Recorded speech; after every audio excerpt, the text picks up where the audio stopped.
नमस्कार दोस्तों, स्वागत है आपका मेरे आपके अपने इस चैनल शाबर मंत्र तंत्र वेटोटको में। और अभी तक 5 वीडियोस में अपलोड कर चुका हूँ शरीर में देवी देवता पितर आना इससे संबंधित।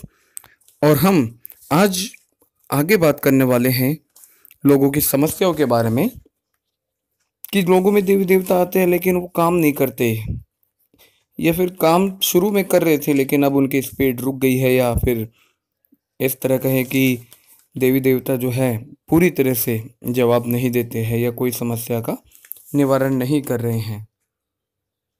तो इन सब चीज़ों के लिए बात करेंगे, आगे तक जुड़े रहिए और इस वीडियो को पूरा देखिए।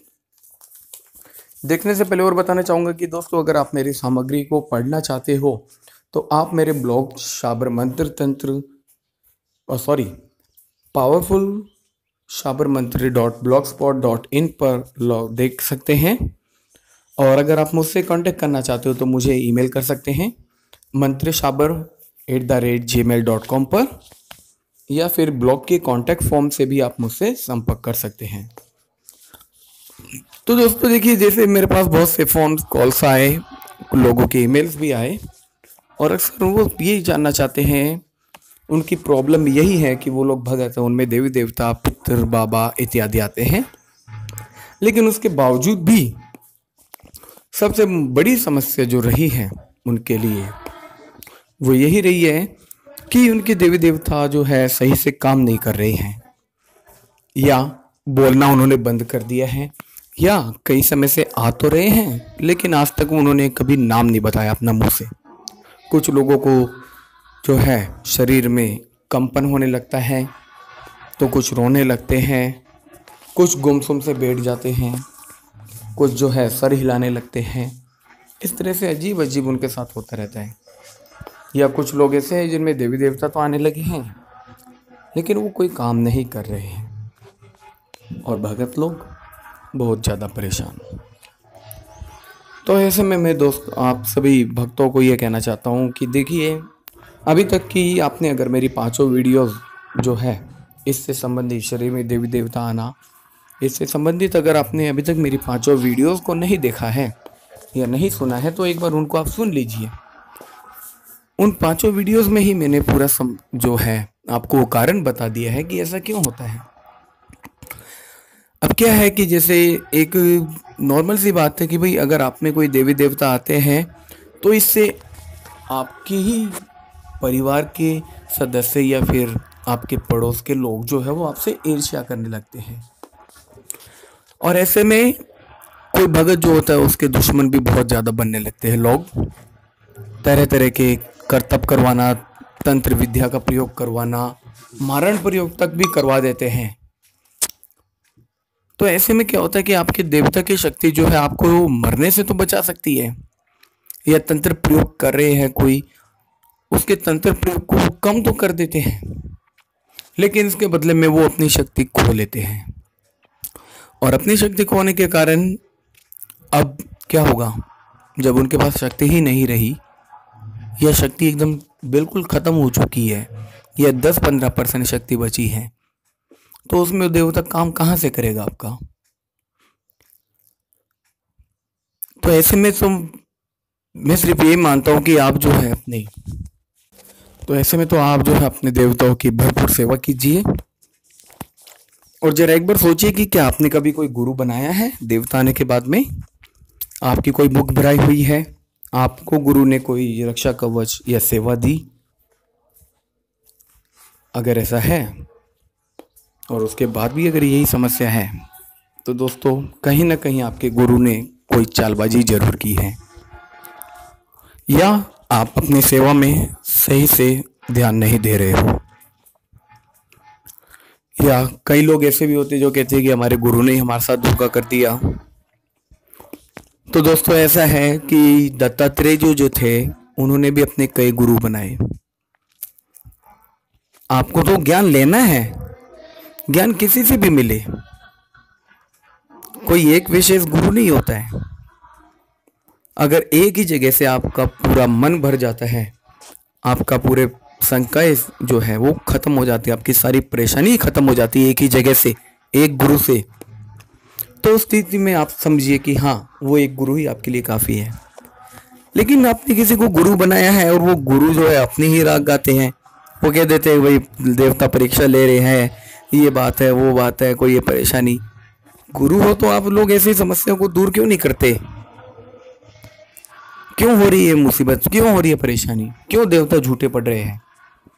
और देवता जब झूठे पड़ने लग जाए तो देवता का बाद में पहले गुरु जो है वो खुद झूठा पड़ता है उस केस में, कि किस गुरु ने इनका शिष्य बनाया, इनको किस गुरु ने इनकी मुख बराई की है, किसने इनको आसन दिया, और कैसे इनका काम बिगड़ रहा है सारा।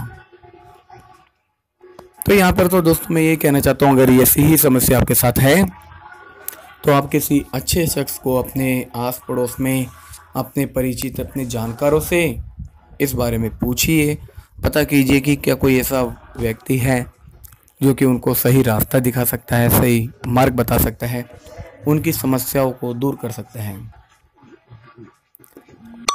और जहाँ तक संभव हो सके तो आप अपने देवी देवता जो हैं उनसे भी बातचीत कीजिए, उनसे भी पूछ के देखिए कि भाई क्या बात है, ऐसा क्यों हो रहा है, आप लोग क्यों झूठे पड़ रहे हो, क्या दिक्कत है। अगर कोई जादू टोना करवा कर आपके देवताओं को रोकता है तो सिंपल सी बात, अगर आपके देवता रुक गए तो आपका अभी तक कुछ काम हुआ ही नहीं है। और अक्सर ये देखने में आता है कि किसी में नए नए देवी देवता आते हैं तो लोग जलने वाले जो होते हैं, खासकर उनके घर के अपने लोग, वो कोई ना कोई तंत्र प्रयोग करवाते हैं और उनके देवताओं को रोक देते हैं या उनका गला बांध देते हैं, मुख बांध देते हैं। और उसके बाद घर में परेशानी शुरू है। देवता आते हैं, वो कहते हैं भाई ठीक है, हम करेंगे काम, हो जाएगा काम, हो जाएगा काम। होते होते कई टाइम हो जाता है, फिर भी काम नहीं होता है। तो ऐसे में दोस्तों मेरी राय सिर्फ यही आपके लिए कि आप अपने देवी देवताओं की भरपूर सेवा कीजिए, जितना समय हो सके उनको दीजिए, और किसी अच्छे व्यक्ति को पकड़िए जो कि आपको सही से पूरी विधि समझा सके, जो कि आपको पूरी डिटेल में आपके घर में देवी देवताओं को स्थापित कर सके, आपके देवी देवताओं के सभी बंद मार्गों को खोल सके और आपके घर में बढ़िया सभी कार्य संपन्न पूर्ण हो सके। तो इसके लिए आपके लिए बस मैं यही चाहता हूँ कि आप अच्छे इंसान को चुनिए। जल्दबाजी में किसी के कहे अनुसार हर किसी की बात में मत आइए।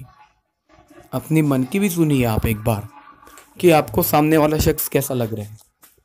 कुछ लोग होते हैं, जैसे कि मेरे पास ईमेल्स वगैरह आते हैं, तो वे लोग भी बताते हैं कि हमने किसी फलाना व्यक्ति से बात करी, हमने उनको समस्या बताई कि हमारे देवी देवता जो है मुंह से नहीं बोलते हैं या काम नहीं करते हैं। तो सामने वाले भी उनको देखते हैं तो खर्चा बता देते हैं, भाई 20,000 लगेंगे, 50,000 लगेंगे।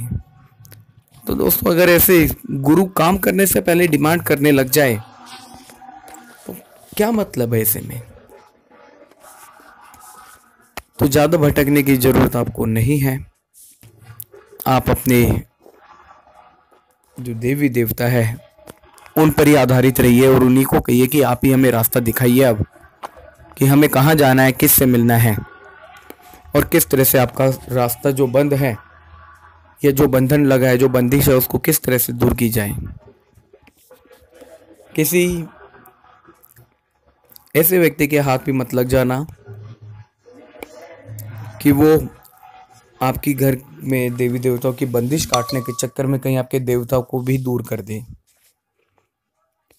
और दोस्तों जिसके सर पर गुरु का हाथ होता है, जिसकी मुख बराई होती है और जिसको गद्दी मिली हुई हो, ऐसे ही भक्तों के देवी देवता जो है, आज देख लो और कल देख लो, हमेशा वही करंट की चीज उनमें मिलेगी। और जिनमें नए नए देवता आए, अपना प्रचार करने लगे और कोई भी राह चलता व्यक्ति भी उनको रास्ता बांध जाए, चैलेंज कर जाए, तो ऐसे में भगत लोग परेशानी होते, दुखी ही होते हैं। तो आप किसी अच्छे व्यक्ति को पकड़िए और उनकी शरण में रहिए। धन्यवाद। आगे हम और बात करेंगे।